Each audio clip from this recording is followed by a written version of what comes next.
Salud Pública de Harvard en 1996 y magíster en Medicina con orientación en Salud Pública de la Universidad de Buenos Aires en 2001.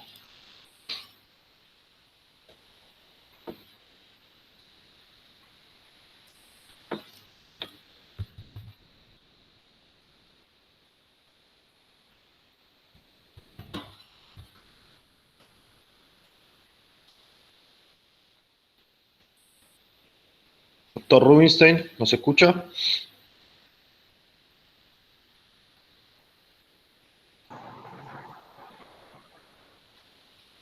Hola. Ahí lo escuchamos, solo falta que desbloquee también la cámara. Bueno, activo todo, listo. Perfecto. Aviso por las dudas que esto está siendo grabado. Doctor, ¿cómo le va? En principio, muchas gracias por atendernos. Sabemos que dada su especialidad está siendo muy demandado en estos días.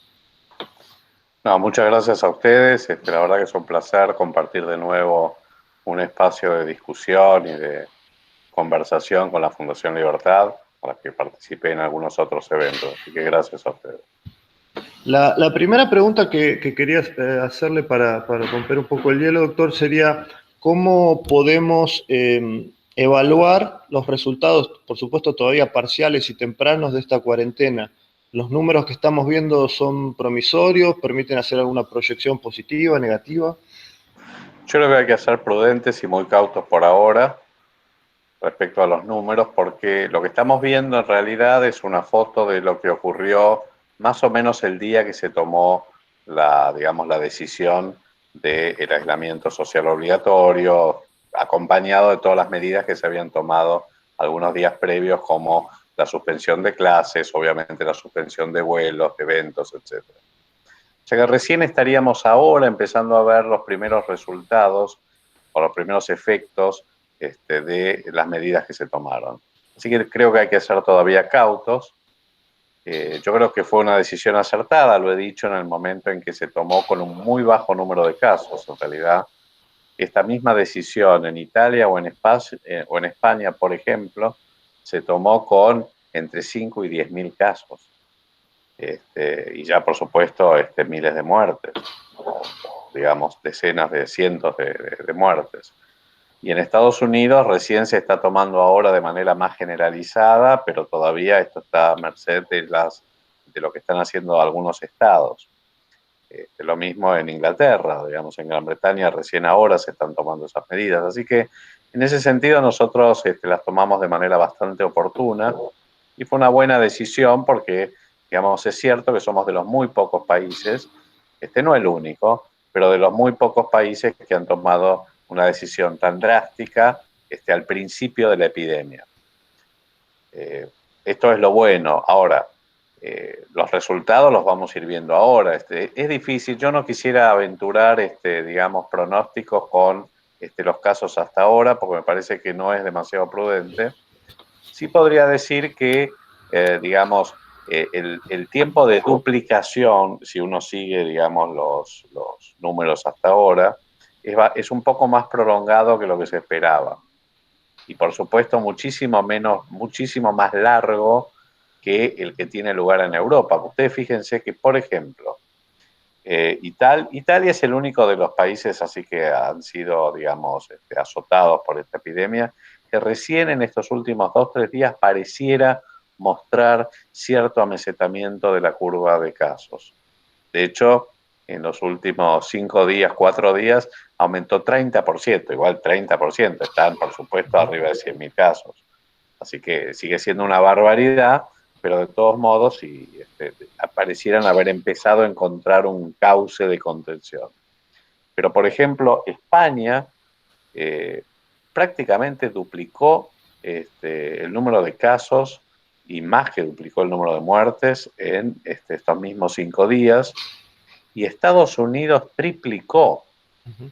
Y Estados Unidos hoy es el país que tiene más casos en el mundo, está en creo que 160 y subiendo, 1000, pero probablemente España supere a Italia mañana o pasado, por lo que yo estoy viendo de la curva. Es decir, realmente están, digamos, muy complicados. Hoy yo diría España es el país más complicado de Europa, porque lo que se está viendo en Italia con el número enorme de muertes que han tenido lugar en estos últimos días también es una foto de los casos que comenzaron hace 20 días, el tiempo que media entre promedio, ¿verdad? Entre el momento de la infección y la muerte de la persona cuando se produce un desenlace fatal es de más o menos 20 días. Así que bueno, volviendo a la pregunta, yo creo que acá se tomaron medidas correctas. El único tema acá que a mí me preocupa es que, y que lo he dicho, durante el mes de febrero, que debía haber sido cuando ya nosotros conocíamos no solo lo que había pasado en China, pues recordemos que China, la zona de Wuhan, la provincia de Hubei, se cerró en el 23 de enero. Ujú. Y ya saltó a Europa, ya habían empezado los primeros casos y ya en la primera quincena de febrero la cosa se empezó a disparar en Europa. O sea que tuvimos tiempo acá para tomar algunas medidas de preparación. Para mí la medida de preparación es hacer las compras, por ejemplo, de reactivos. Suficiente para poder estar preparados para la detección de casos y el inmediato aislamiento. Lo mismo para toda la preparación del sistema de salud. O sea, hacer el relevamiento de la capacidad operativa del sistema de salud en las diferentes jurisdicciones, en el sector público, en el sector privado. Estas son cosas que se debían haber hecho. ¿No se hizo eso? No se hicieron, prácticamente no se hicieron compras reactivas, pero esto tuvo que ver mucho con la actitud del Ministerio de Salud y del gobierno de minimizar y subestimar el coronavirus, que yo creo que en buena medida se hizo por razones ideológicas. Hubo bastante contaminación de esto de la grieta en la decisión de no darle jerarquía a lo que era una pandemia obvia. Estos recuerdan no solamente el hecho de que China está lejos y de que acá hace calor y de que nunca va a llegar y de que lo que importa es el dengue. También hubo mucha, digamos, en algunos medios, decir que el coronavirus es de derecha, esto salió en página 12, o que la decana, recuerdo, de Ciencias Sociales de la UBA, dijo que era una construcción social del liberalismo, una cosa así. O sea Ahora, que, sí.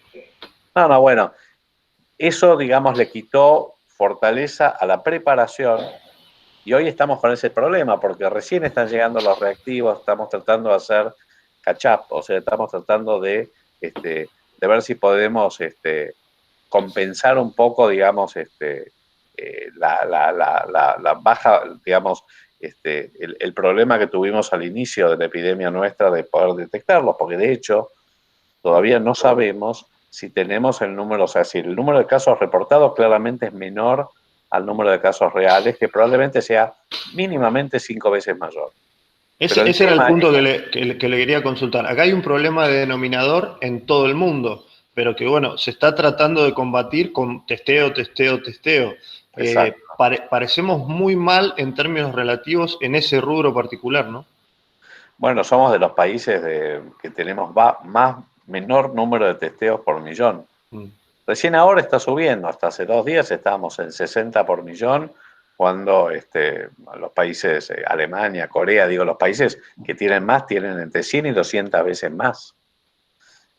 Incluso comparado con países de la región, tenemos muchísimo menos, varias veces menos que Uruguay, obviamente, ellos tienen una población más pequeña, pero mucho menos que Colombia, 3 veces menos que Colombia, que tiene la misma población o parecida que Argentina. Es decir, estamos atrasados en eso. Estábamos como Brasil, que ha tenido una política clara de ninguneo, por lo menos desde el presidente, de la epidemia. Así que recién ahora estamos empezando a despertarnos con ese tema. Lo que pasa, y ya con esto termino si no lo tanto, es que eso es fundamental para la salida digamos, del aislamiento social. Digamos, cuando nosotros tengamos que salir del aislamiento social, tenemos que salir de manera ordenada y tenemos que salir de manera focalizada y tenemos que salir pudiendo detectar rápidamente a aquellos que están infectados, porque el virus no lo erradicamos, el virus sigue circulando. Esa era la pregunta a la que iba a ir. ¿Qué medidas pueden ser las próximas medidas tratando de equilibrar las necesidades sanitarias con lo que se vuelve también, con lo que crece exponencialmente, que es el riesgo económico, familias que quedan sin ingresos y demás. Y si para esas medidas no era muy necesario tener mayor cantidad de testeo que el que tenemos hoy. Bueno, hoy el dilema es claramente entre la protección de la salud pública, que yo creo que claramente es la prioridad y que creo que toda la sociedad la reconoce como prioridad, a pesar de lo que está produciendo en cuanto a impacto económico y social. O sea, el tema es si esto es el dilema entre la protección de salud pública y la protección de la economía.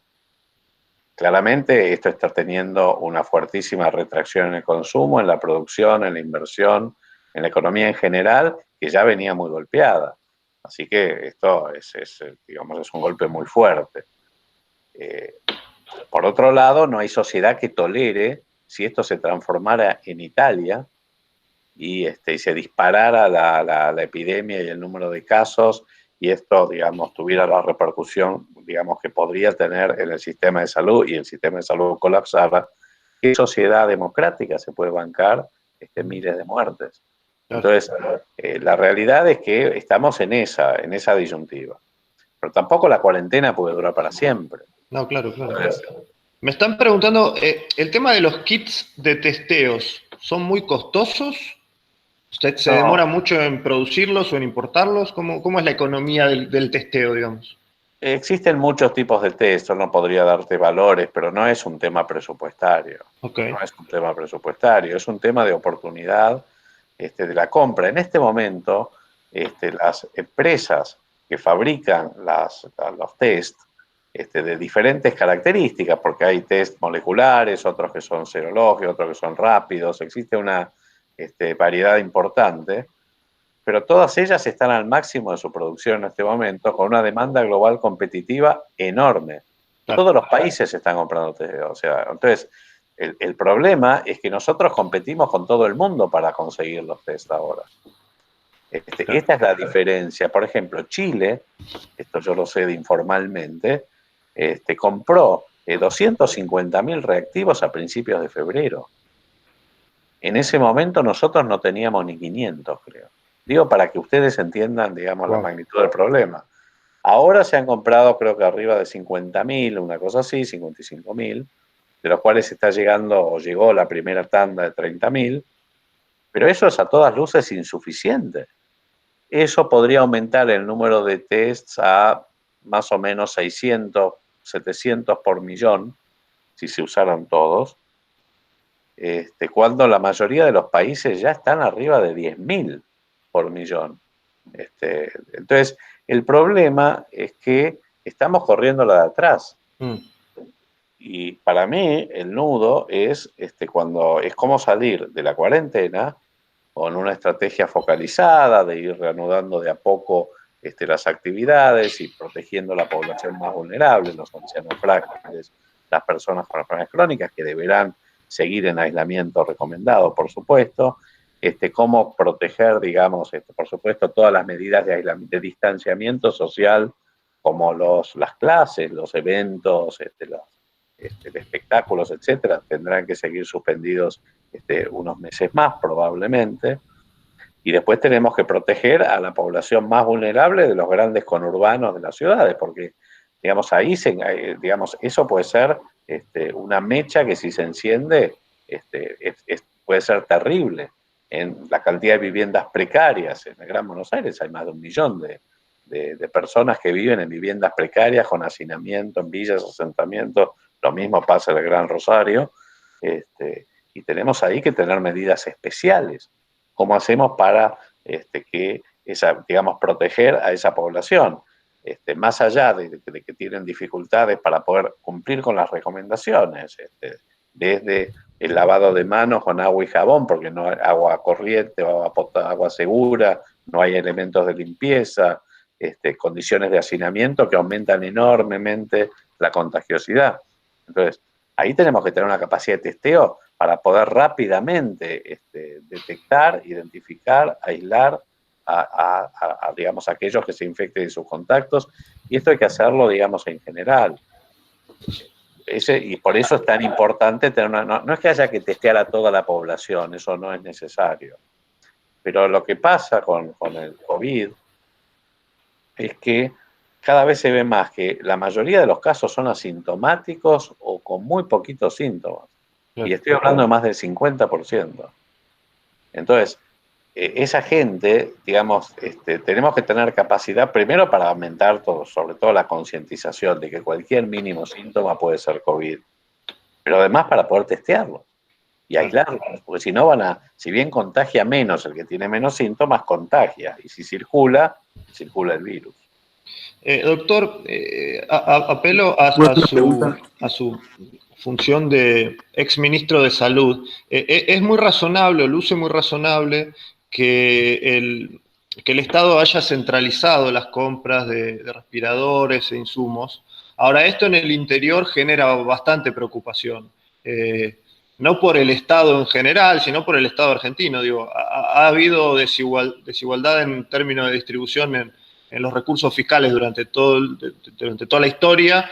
Uno tiene bastante temor de que cosas tan vitales como respiradores o insumos vinculados a los respiradores se reparta de manera bastante política. ¿Cómo ve ese tema puntual? ¿Cómo lo evalúa? Este es un tema. eh, Ahí lo estamos a mí, perdiendo, le estamos perdiendo la cámara. Si la puede. Ahí está, perfecto. Gracias. ese puede ser un problema. Estoy acá sentado medio repantigado en un sofá, por eso así. Está muy bien, no hay problema.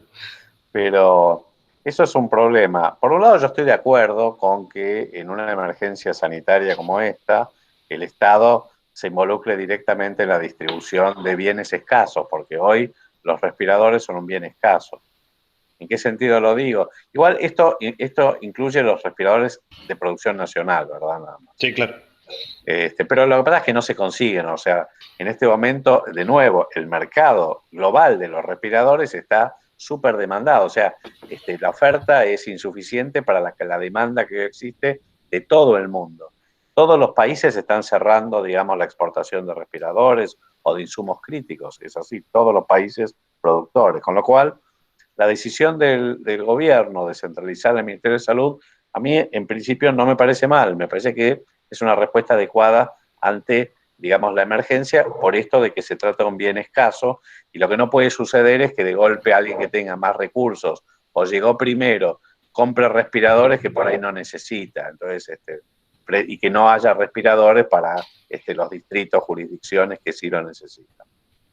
Dicho esto, mi temor, y no veo que hasta ahora exista, es que no haya criterios objetivos, explícitos y transparentes para definir cómo se van a distribuir los respiradores, en función de qué cosas, y que por supuesto las jurisdicciones participen de ese comité de crisis digamos, que debiera crearse para discutir esto, porque si no, y dadas los antecedentes, claramente esto puede terminar en una distribución arbitraria o discrecional que, digamos, que privilegie algunos distritos versus otros. Definitivamente, esto es un tema. Yo hablé con algunos ministros de salud de provincias donde les dije, miren, acá hay que reclamar en el Consejo Federal de Salud criterios concretos, y el Consejo Federal de Salud tiene que estar, que es el que nuclea al ministro de Salud de la Nación con los ministros de las provincias o de la Ciudad de Buenos Aires. Bueno, ahí tiene que estar justamente para definir cómo se va a hacer esto y cuáles van a ser los criterios, y estos tienen que ser muy objetivos. Bien. Juan Carlos Lynch tenía una pregunta. Juan Carlos, si querés, activa tu micrófono. Doctor, ¿cómo le va? Mucho gusto. Mi pregunta era la siguiente. Se supone que la cuarentena lo que permite es hacer un poco más lento todo el proceso de contagio, de modo que uno puede ir fortaleciendo el sistema de salud para que no colapse, digamos, por la avalancha de casos. ¿Usted ve que se está haciendo eso? Porque me da la sensación de que como no nos cuentan si se están habilitando más lugares, si están entrenando, no sé, odontólogos para que puedan entubar, haciendo todas esas cosas, a veces la sensación es que estamos un poco viendo qué pasa y no construyendo una cosa más sólida para cuando vengan los picos fuertes. Mira, lo que te puedo responder es por la Ciudad de Buenos Aires, que la conozco mejor. Acá sí se están preparando las cosas. Se están habilitando más camas hospitalarias, sobre todo camas tanto generales como de terapia intensiva. Se están habilitando los hoteles. Acá hay una estructura de varios hoteles que hoy están recibiendo a los viajeros, a los repatriados. pero que en realidad ya se están habilitando para, sobre todo, para poder internar los casos más leves, los casos que no necesiten cuidados hospitalarios, pero digamos más críticos, pero que necesiten aislamiento y cierta contención sanitaria, no van a estar internados en los hospitales, sino en hoteles preparados a tal fin. Y eso ya se está haciendo. Han comprado respiradores, han comprado reactivos. Yo sé que la Ciudad de Buenos Aires se está preparando razonablemente bien, siempre y cuando esto no se desboque, porque si esto se desboca o se desborda, no hay sistema de salud que aguante. No es que Italia y España tenían malos sistemas de salud, ojo. España es de los mejores sistemas de salud del mundo. Está totalmente colapsado. Estados Unidos, ¿quién puede dudar del sistema de salud de Estados Unidos en cuanto a los hospitales? Nueva York está colapsada. Tuvieron que traer, no sé, portaaviones o, digamos, un barco, digamos, sanitario. Así que yo creo que la Ciudad de Buenos Aires, bien. La verdad que no sé cómo se están preparando otros distritos, desconozco, imagino yo que se están preparando, justamente porque si hay algo que de a tiempo estas medidas que se tomaron, es por un lado de preparar la respuesta, lo que se llama la respuesta del sistema de salud a esta crisis, por un lado, y por supuesto, para permitir que no se vayan acumulando tan rápidamente los casos que hagan que colapse el sistema. Esas son las razones por las cuales se están tomando estas medidas. Así que yo espero que en Santa Fe se estén también preparando el sistema de salud para eso. Gracias. Gracias, Juanqui. Víctor Pusterla tenía una pregunta. Víctor, activa tu micrófono. Yo acá veo, Alejandro, algunas preguntas que me están llegando por acá, pero no... Ok. No, si quiere ahora se las leo, pero justo teníamos ahí... Dale. Bueno, Víctor, ¿estás? Sí, ¿qué tal? Buenos días, doctor. Hola. No, la pregunta era más que nada por la duda que genera la información que se transmite actualmente. Primero se hablaba de que el pico de contagios en Argentina iba a ser la primera semana de abril, y ahora se está hablando de los primeros días de mayo, incluso se habla de la segunda quincena de mayo. La pregunta era justamente, ¿por qué está pasando esto? ¿Hay una falta de información? ¿No tenemos datos claros?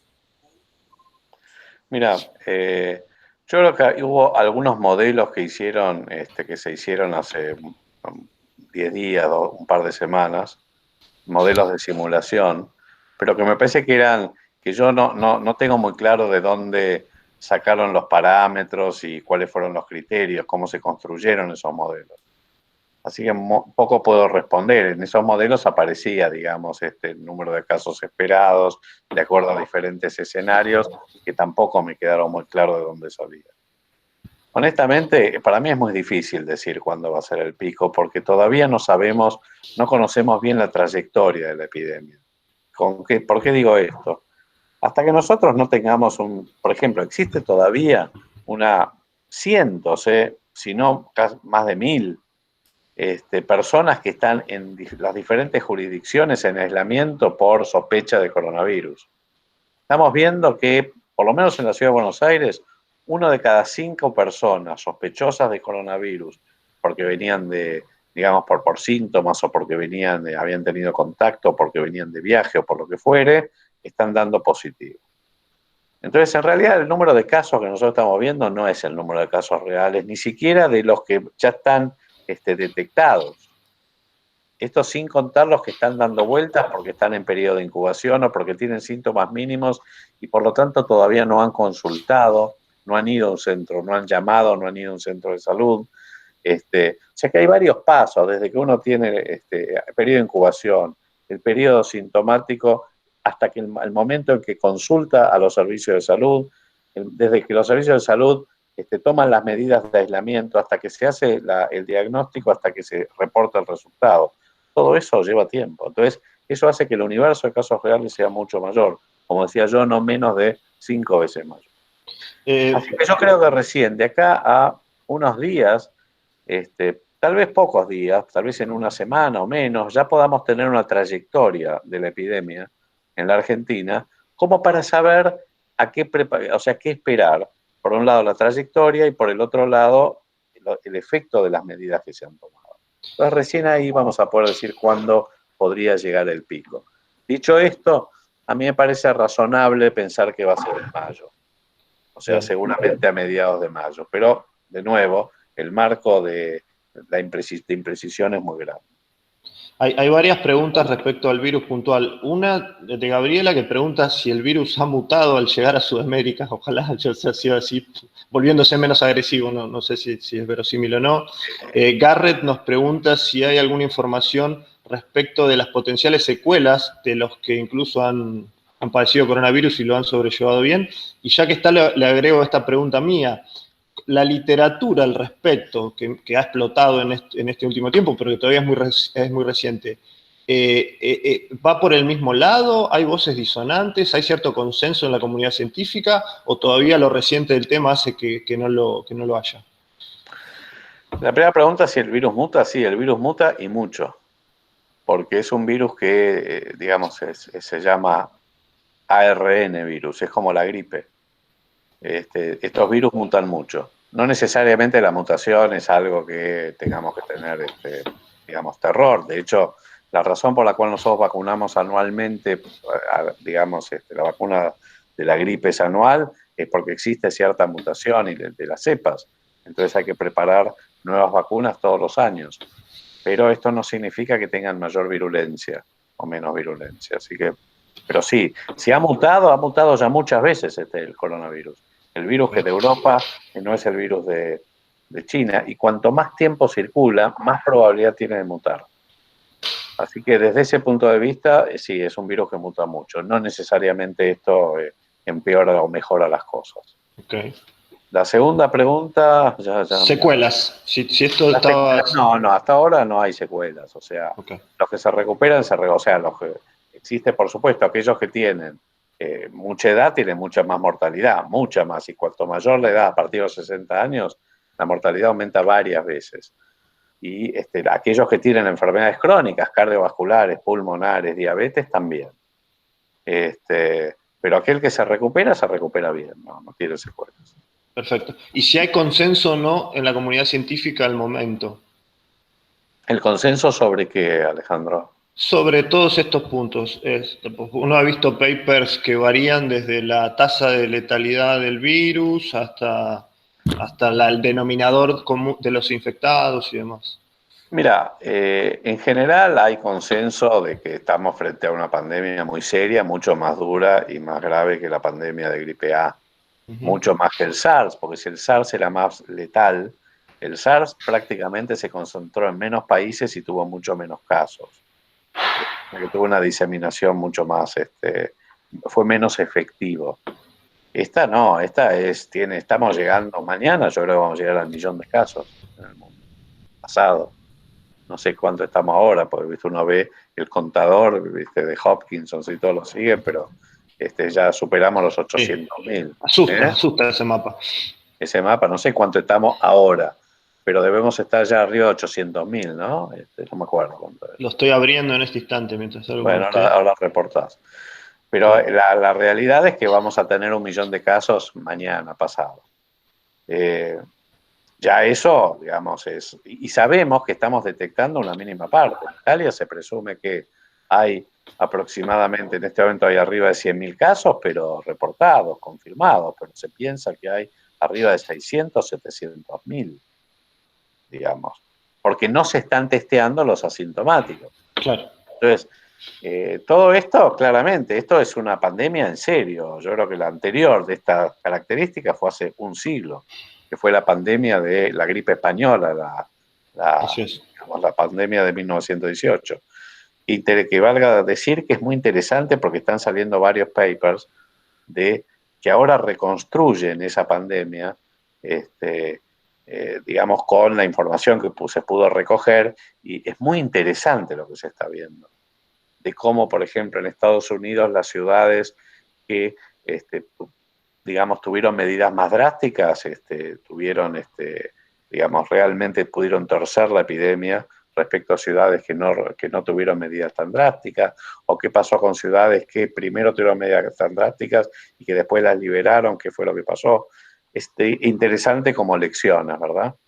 Claro, Pero uno imagina mucha más dificultad en un mundo muchísimo más conectado, ¿no? Pero... Bueno, es que Sí, esa es la diferencia, claro, es la disponibilidad de información, un mundo hiperconectado, exacto. transportes globales, y después todas las cuestiones que sí ahora están apareciendo claramente, que es por qué razón hemos tenido ya en este siglo XXI 4 pandemias. Claro, Tuvimos el SARS, tuvimos el MERS, tuvimos la gripe A, tenemos esta ahora. así Entonces, es. algo está pasando. Esto yo definitivamente creo que tiene que ver con los cambios del ecosistema, el calentamiento global, las urbanizaciones masivas, además de las conductas sociales y alimentarias de los chinos, que comenzaron a tener digamos, que tuvieron una fuertísima corriente migratoria interna y urbanización, mejoramiento del poder adquisitivo, más gente comenzó a consumir productos de estos animales silvestres, esto que es parte de la cultura, pero que antes estaba muy recluido en zonas rurales. Digamos, bueno, todo esto tiene que ver con lo que pasa ahora. Claro. Yo creo que sobre esto hay consenso grande. Después hay algunos que salen diciendo que esto no es tal, que hay de todo, hay siempre algún díscolo si quieren. Pero sí lo que se ve es que si antes había al principio de la epidemia algunos que decían, no, al final esto es como la gripe o la gripe es peor, ya ahora no lo dicen más, porque la realidad es lo que está mostrando. Bien, 877.422 confirmados hasta este momento. Le doy la palabra a Gerardo Bongiovanni, que quería hacerle una consulta. Gerardo. Aquí.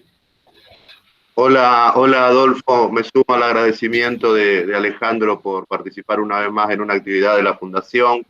Yo quiero hacerte tres preguntas breves. Primero, el gobierno de alguna manera insinúa, hablaste bastante de los test, de la baja cantidad de test per cápita que tiene la Argentina. El gobierno dice, sin embargo, que tiene capacidad ociosa para hacer test, que está haciendo menos test de los que podría y que está de alguna manera actuando a demanda. Muchos creen que el gobierno debería ser más agresivo en ese testeo, pero yo conozco acá en Rosario de primera mano 2 personas jóvenes que tenían todos los síntomas del coronavirus y no le hicieron el testeo, ¿no? Con lo cual tampoco sé si ese actuar a demanda es bien concienzudo y bien contundente. Eso por un lado, ¿no? Esta idea de que el gobierno hace testeo a demanda, en vez de salir con una política más agresiva a testear más gente. El segundo tiene que ver con el pico que se espera para mayo. El pico, digamos, todo esto que está haciendo el gobierno ahora, con lo que vos has dicho, coincidís en varias cosas, la cuarentena y otras cosas, significa que ese pico, para decirlo de alguna manera, en lugar de tener, si funciona bien, ¿no? En lugar de tener 100.000 infectados y, no sé, 5.000 o 10.000 muertos, deberíamos tener 30.000 infectados y no sé, y X muertos, eso significa lo que está haciendo ahora, porque si no uno dice, claro, uno ahora toma estas medidas drásticas, ¿y qué vamos a hacer a mediados de mayo cuando llegue el pico? ¿No? Ese es el segundo punto. Y el tercero, yo tengo una preocupación creciente. Vos defendiste la centralización de las políticas sanitarias, creo que es muy entendible, pero también creo que hay una centralización informativa, algunos lo definen como una suerte de clima malvinero, que hace que haya cierto temor a cuestionar algunas partes de la política del gobierno, como por ejemplo este tema del testeo masivo. Y claro, esto puede tener consecuencias negativas en el futuro. Hola Gerardo, te contesto. La primera es respecto a la capacidad que tendría el sistema. Lo que dice el Ministerio de Salud es que la red de laboratorios del Malbrán, que son 35 laboratorios, estaría en condiciones de poder testear más, es cierto. Lo que dicen es que tiene una capacidad de, por lo menos, procesamiento de hasta 1.000 muestras por día, porque eso es o el Malbrán, porque eso es lo que se puede hacer con la detección de otras virosis respiratorias como la influenza, como la gripe. El problema es la falta de reactivos, ese es el tema. O sea, el problema no es la infraestructura o el equipamiento, es que no hay reactivos, no hay reactivos. Respecto a lo que ellos dicen de que, pues también cuando yo averigüé un poco me decían, no, lo que pasa es que las provincias no envían. Yo sinceramente no creo eso. Me parece que eso tiene que ver con el problema que teníamos con el cuello de botella que teníamos y que seguimos teniendo, aunque ahora un poco menos, de falta de reactivos. Luego está el tema de que ahora, por ejemplo, o sea, hasta ahora el caso era aquel que tenía síntomas, fiebre y algún síntoma respiratorio, pero además había estado en contacto con un viajero o con alguien infectado. Ahora eso se ha ampliado a las zonas en la Argentina con circulación viral, que es el AMBA, o sea, el área metropolitana de Buenos Aires, Santa Fe, algunas zonas de Córdoba, Tierra del Fuego, etc. Entonces, la realidad es que eso, digamos, ahora sí, eso va a ampliar muchísimo la demanda al sistema para testeo, porque ahora cualquier persona con síntomas respiratorios que vive en el área metropolitana de Buenos Aires es un sospechoso de COVID. Así que, o en Rosario. Así que la cuestión ahora es que esto va a desafiar aún más el sistema. De nuevo, repito, no es un tema no importa la capacidad que tiene, más allá de que entiendo que se compraron más aparatos para poder medir y, digamos, de biología molecular para poder detectar por PCR, que es la prueba que hoy más común para detección del virus se está haciendo. La segunda pregunta era, ¿cuál era, Gerardo? Que me olvidé, me acuerdo tercero. Al pico, a lo que va a significar pico, y sí. Bueno, ¿y qué vamos a hacer cuando pico? Sí. En realidad, sí, había también, muchos decían, bueno, pero ¿qué sentido tiene si lo que estamos haciendo es simplemente dilatar la aparición del pico con el mismo impacto? En lugar de tenerlo hoy, lo vamos a tener en 2 meses. No es así. No es así porque en realidad, por un lado, digamos, si vos agarrás la epidemia de movida y estas medidas se producen de manera más anticipada y precoz, en realidad cambiás la trayectoria de la epidemia. El número de casos y, por supuesto, el número de casos graves y el número de muertos. Pero además, si esto se acompaña de una salida de las medidas más duras de aislamiento social, con testeo, digamos, mucho más oportuno y más masivo a los casos que te estoy mencionando, a cualquier caso, definitivamente vos podés reducir el número de casos. Ya no es solamente, digamos, amesetar el pico, que es el objetivo que persigue esto, sino reducir el número de casos. De todas maneras, lo que probablemente ocurra es que de acá a 2-3 años, entre 40 y 60% de la población va a haber estado expuesta al virus. Pero muy despacito, porque el tema de la mortalidad, fíjate que la mortalidad en Italia, de los casos confirmados, superó el 10%. Mientras que en Alemania sigue por debajo del 1%, o en muchos países sigue por debajo del 1%. ¿Cuál es la mortalidad real del coronavirus? No se sabe porque no se sabe el universo de casos reales. Claro. Pero, aún en los casos sintomáticos, lo que se está viendo es que no supera el 1%. Lo que sucede es que cuando, ojo, la gripe es el 1 por 1000, digo para que veamos la diferencia. Pero cuando de golpe colapsa el sistema de salud porque se acumula, como pasó en Italia, como está pasando en España, como está pasando en Nueva York, para citar algunos ejemplos, claramente ahí no hay sistema de salud que aguante. ¿Y cuál es la consecuencia? Claramente la mayor mortalidad. Claramente la mayor mortalidad. Y la mortalidad en Italia está fundamental, no es solo porque afecta, digamos, a las poblaciones más envejecidas, razones demográficas, puede haber razones de convivencia multigeneracional que se da más en los países latinos, eso es cierto también, aumenta la contagiosidad en los grupos más vulnerables, obviamente, pero la causa mayor del aumento de la mortalidad en Italia y en España, que también en España está en 8-9%, tiene que ver con el colapso del sistema de salud. Entonces, es muy importante estas medidas para poder, esto del amesetamiento, de evitar los picos, digamos, más allá de que el pico se produzca en mayo y no en abril, lo importante acá es que sea un pico muchísimo, digamos, con mucho menos casos que de si no se hubieran tomado las medidas. Está claro. Voy a darle la última pregunta a Juan Manuel Agüero para respetar los tiempos. Juan Manuel, activa el micrófono, por favor. Sí, hola, ¿me escuchan? Sí.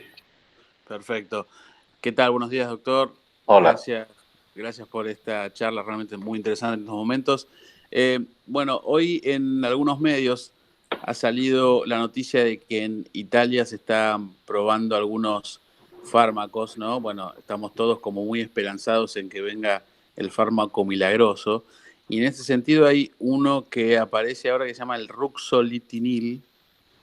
Y bueno, aparentemente este ha tenido como ciertas respuestas muy favorables a pacientes que han estado en situación terminal, ¿no?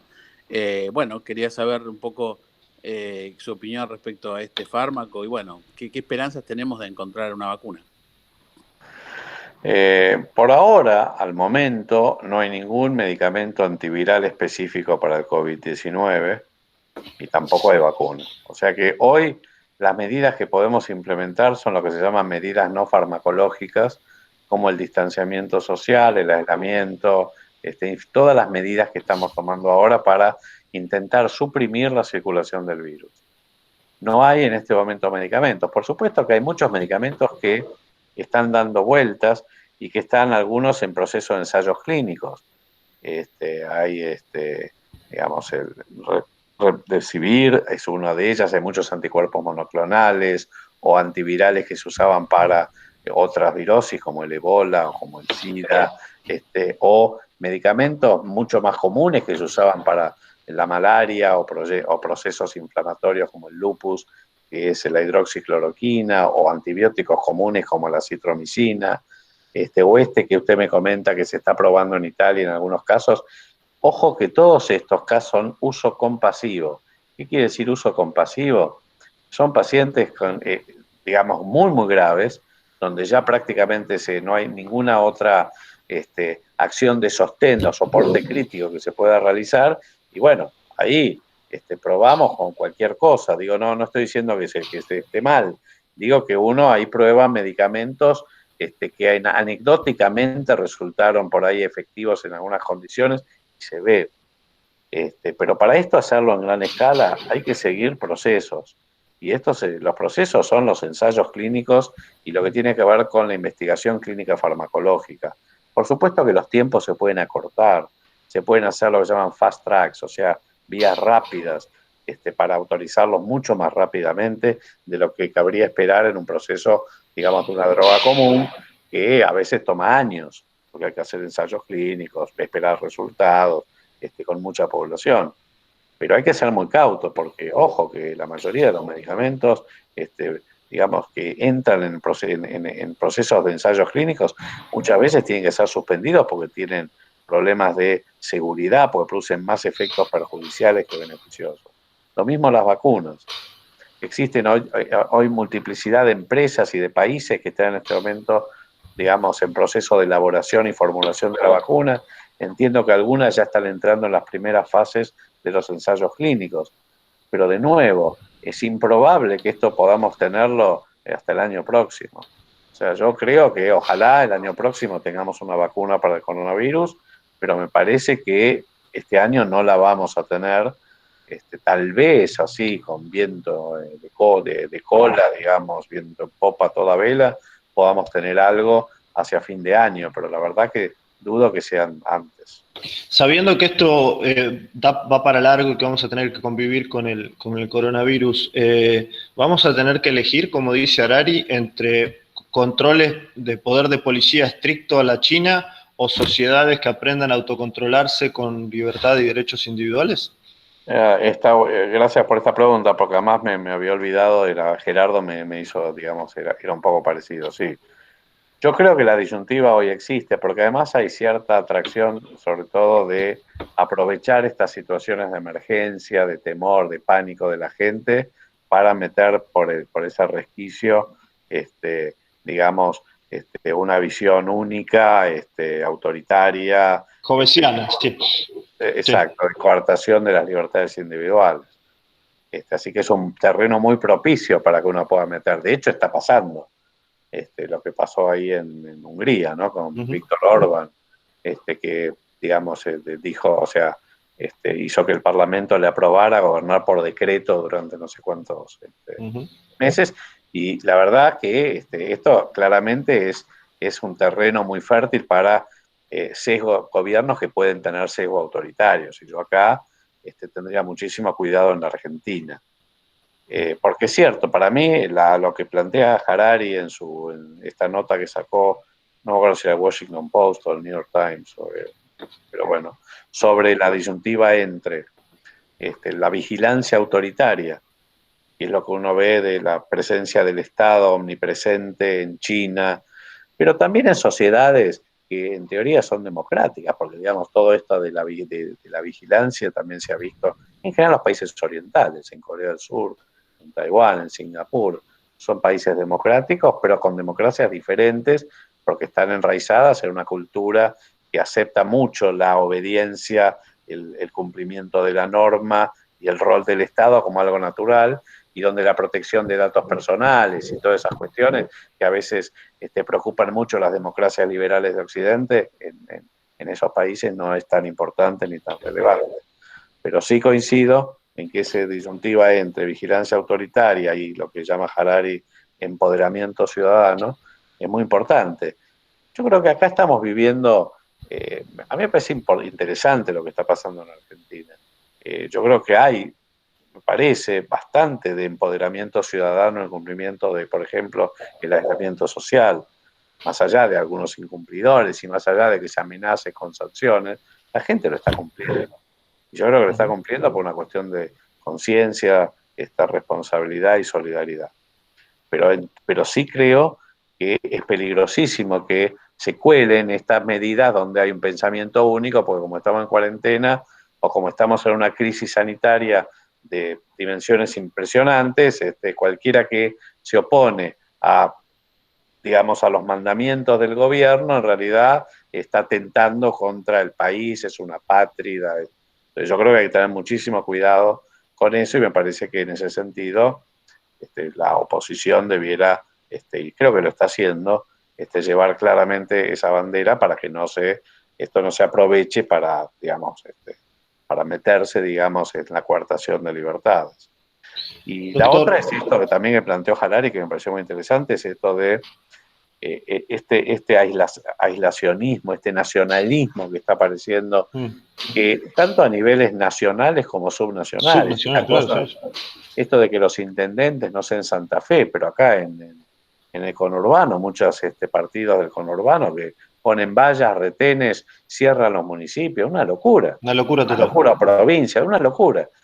Pero esto contra la solidaridad global, porque si hay algo que va a salvarnos de esta epidemia, es la solidaridad global.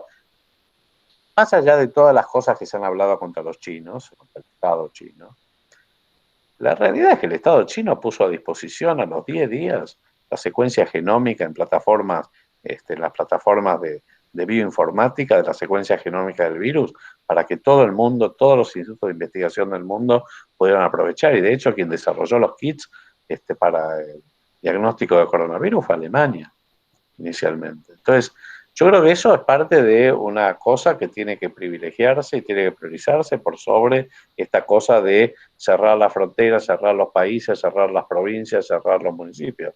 Me parece que eso no. Primero, que tiene poco impacto y ya se vio que no tiene mucho impacto. Y segundo, que me parece que es una pésima señal para lo que va a ser el mundo después del coronavirus. Estamos muy de acuerdo. Doctor, le agradecemos muchísimo su tiempo, ha sido muy ilustrativo y muy enriquecedor este contacto. Probablemente lo tendremos que molestar en el futuro. Ojalá que no, pero probablemente lo tengamos que molestar en el futuro. No, encantado, en serio, para mí es importante poder difundir un mensaje también por un lado, para tranquilizar y por el otro lado, para responder a todas las inquietudes y preocupaciones que obviamente en un momento como este surgen por todos lados. Así que gracias a ustedes y a disposición para el futuro, para cuando ustedes les parezca. Muchas gracias, doctor. Bueno, gracias también a todos los que se conectaron. Ya se pueden desconectar cuando gusten. Nos vamos a volver a encontrar el viernes, en donde vamos a analizar los impactos en el mercado laboral con el analista Julián de Diego. Gracias a todos y hasta la próxima vez.